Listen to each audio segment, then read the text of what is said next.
ایران سے پاکستان آنے والے زائرین اور دیگر شہریوں کو تافتان بارڈر پر روک کر ان کو جس جگہ پر رکھا گیا ہے،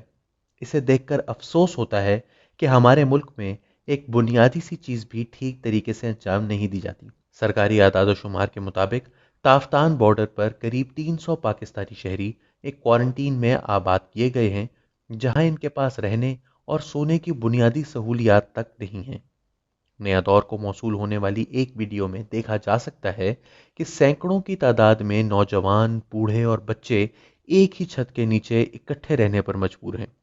اور رات کو چونکہ ٹھنڈ بڑھ جاتی ہے تو ایک ایک کمبل میں تین تین لوگ سو رہے ہوتے ہیں۔ دن کے وقت یہاں درجہ حرارت 35 ڈگری تک جا پہنچتا ہے، اور ایسے حالات میں یہ لوگ ایک کھلے احاطے میں کیمپ لگا کر رکھے گئے ہیں۔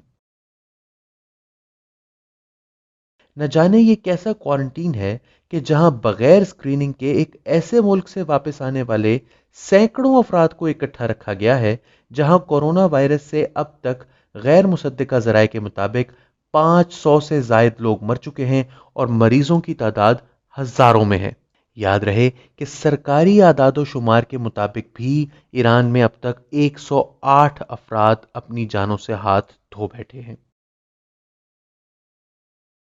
بدقسمتی سے پاکستان میں متواتر حکومتیں صحت اور تعلیم جیسی بنیادی ضروریات پر توجہ دینے سے مکمل طور پر قاصر رہی ہیں، اور بیماریوں کے علاج اور ان سے بچاؤ انہی دو چیزوں پر مشتمل ہوتا ہے۔ صورتحال یہ ہے کہ پاکستان اس وقت 3 ایسے ممالک کے درمیان میں واقع ہے جہاں کورونا وائرس تیزی سے پھیل رہا ہے۔ ہمارے اپنے ملک میں تاحال یہ تعداد 5 تک ہی پہنچی ہے، لیکن یہ تمام افراد ایران سے واپس آ رہے تھے۔ بھارت میں یہ تعداد 30 تک پہنچ چکی ہے۔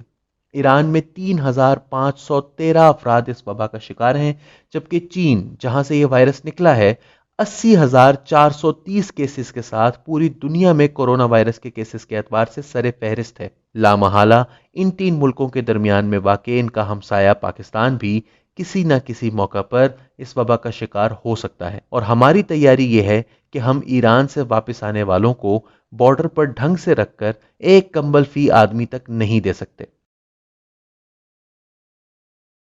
خدا نخواستہ کورونا وائرس پاکستان میں پھیلنا شروع ہو گیا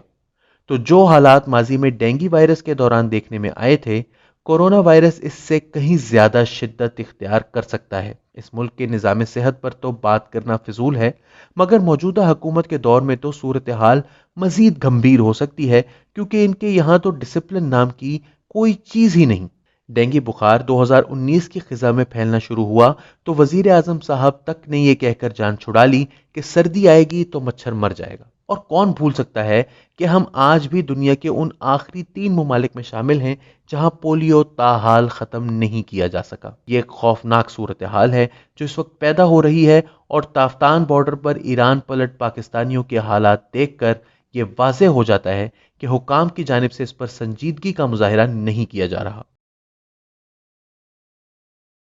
پاکستان کو فوری طور پر ایک عوامی آگاہی مہم کی ضرورت ہے۔ عوام الناس کو یہ بتانا ہوگا کہ وہ کورونا وائرس سے بچنے کے لیے کیا احتیاطی تدابیر اختیار کر سکتے ہیں، اور وہ کون سی علامات ہیں جن کے ظاہر ہونے پر فوری طور پر ڈاکٹر سے رجوع کیا جانا چاہیے، اور اگر کسی شخص میں وائرس کی تصدیق ہو جائے تو اس کا علاج اور اس کی تیمارداری کا طریقہ کیا ہے۔ یاد رکھیے کہ ہارورڈ یونیورسٹی کی تحقیق کے مطابق دنیا کی بالغ آبادی میں سے 40 سے 70% افراد کورونا وائرس کا شکار ہونے جا رہے ہیں، اور اموات کی شرح 1% بھی رہے تو کروڑوں کی تعداد میں لوگ موت کا شکار ہو سکتے ہیں۔ نیا طور سے بات کرتے ہوئے قائد اعظم یونیورسٹی کی پروفیسرز ڈاکٹر رباب اور ڈاکٹر رانی احتیاطی تدابیر سے متعلق سیر حاصل گفتگو کر چکی ہیں۔ اس گفتگو کا لنک ڈسکرپشن میں بھی موجود ہے، اسے ضرور سنیے۔ اور ان کے مطابق اہم ترین تدبیر صابن سے بار بار ہاتھ اچھی طرح دھونا ہے، جبکہ پاکستان کے دیہی علاقوں میں تو صابن سے ہاتھ دھونے کا رواج ہی نہیں ہے۔ ہمارے یہاں 40% اسکولوں میں واش روم تک کی سہولت میسر نہیں، تو صابن اور پانی تو بعد کی باتیں ہیں۔ حکومت کو اس سلسلے میں فوری اقدامات کرنا ہوں گے، اور تافتان بارڈر پر سامنے آنے والی نااہلی پر قومی سطح پر فوری طور پر قابو پانا ہوگا، وگرنہ معاملات خطرناک صورت بھی اختیار کر سکتے ہیں۔